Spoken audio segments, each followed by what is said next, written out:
আসসালামু আলাইকুম। কেমন আছেন সবাই? আশা করি সকলেই ভালো আছেন। তো আজকে আপনাদের আমাদের বাগানের কয়েকটি ভিন্ন রকমের গাছ দেখাবো, যেগুলো ফলের গাছ।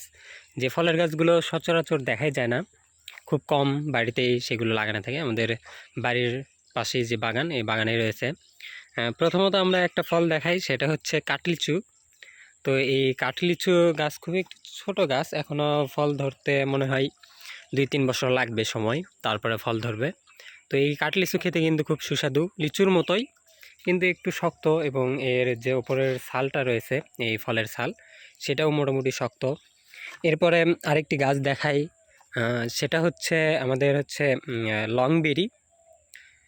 তো এই লংবেরি ফলটাও কিন্তু খুবই মিষ্টি জাতীয় একটি ফল। এটি কাঁচা থাকতে টক, আবার পাকলে মিষ্টি হয়, খুবই মিষ্টি হয়। তো এই ফলটি কিন্তু খুবই দামি একটি ফল। এটা গ্রাম অঞ্চলে নাই বললেই চলে, এটি খুবই কম দেখা যায়। তো এটা আমাদের বাগানের একটি খুবই এক্সপেন্সিভ বা ভিন্ন রকমের গাছ, এই লংবেরি গাছটা। তো এখানে কিছু ফল ধরছে, তো দেখাতে পাচ্ছি না আমি রোদের কারণে। কিছু ফল ধরছে, তো সেগুলো এখনও পাকেনি, কেবল এই তো দেখতে পাচ্ছেন অল্প কিছু ফল ধরছে। এবছরই কিন্তু প্রথম ফল ধরছে এই গাছটাতে। গাছ মোটামুটি হয়ে গেছে। তো এই গাছের ফলও কিন্তু খুব সুস্বাদুই। তো আমরা দেখাচ্ছি, ভালোভাবে দেখাই কিছু ফল। এই তো এখানে কয়েকটা ফল রয়েছে, এখানে একটা, এই তো এই পাশে আরও কয়েকটা। তো পাতার কারণে দেখা যাচ্ছে না। এটা কিন্তু কাটিং করে দিছি আমি, অনেক ছোট করে দিছি, গাছটা অনেক বড় ছিল, তারপরে কাটিং করে দিছি। দাওতে গাছটা এখন মোটামুটি একটু স্বাভাবিকে রয়েছে। তো এরপরে আরেকটি গাছ দেখাবো, এটা হচ্ছে পেয়ারা গাছ। কিন্তু এটা কিন্তু কোনো সাধারণ পেয়ারা না, এটা হচ্ছে বলে আঙুর পেয়ারা।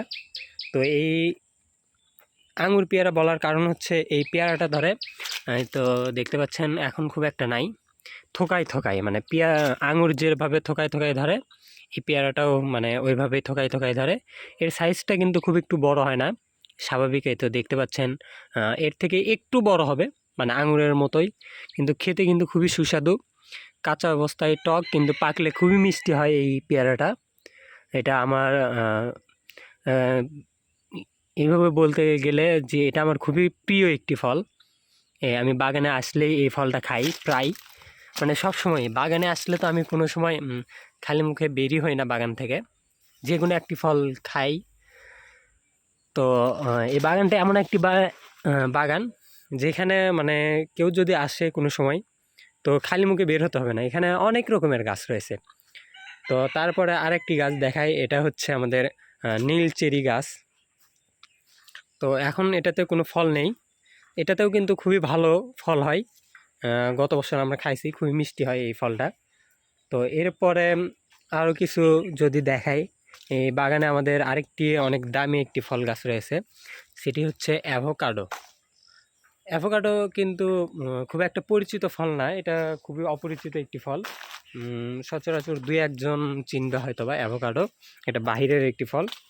তো এই ফলটাও মোটামুটি খেতে ভালোই, তো আমাদের গাছটা একটু যত্নের অভাবে মানে খুব একটা ভালোভাবে হয় নাই। তো যা হয়েছে আলহামদুলিল্লাহ, অনেক সুন্দর হয়েছে গাছটা, এখন হচ্ছে। তো এরপরে আপনাদের আরেকটি ফলের গাছ দেখায়, আমড়া গাছ। আমাদের দেখাবো। তো এখানে একটি ছোট জাতের আমড়া গাছ রয়েছে, এটা কিন্তু অনেক ছোট গাছ, প্রায় 1 মানুষ 5 ফিটের উপরে হবে না এই গাছটির উচ্চতা। তো এখানে কিন্তু কোনো পাতা নেই, কিন্তু অনেক আমড়া ধরে আছে, আমড়াগুলো কিন্তু খুবই মিষ্টি। তো আরও আমাদের বাগানে আরও অনেক রকমের গাছ রয়েছে, তো সেই গাছগুলো আমি পরের ভিডিওতে দেখাবো, আস্তে আস্তে দেখাবো। আরও অনেক ভিন্ন রকমের গাছ রয়েছে। তো ভালো থাকবেন, আল্লাহ হাফেজ।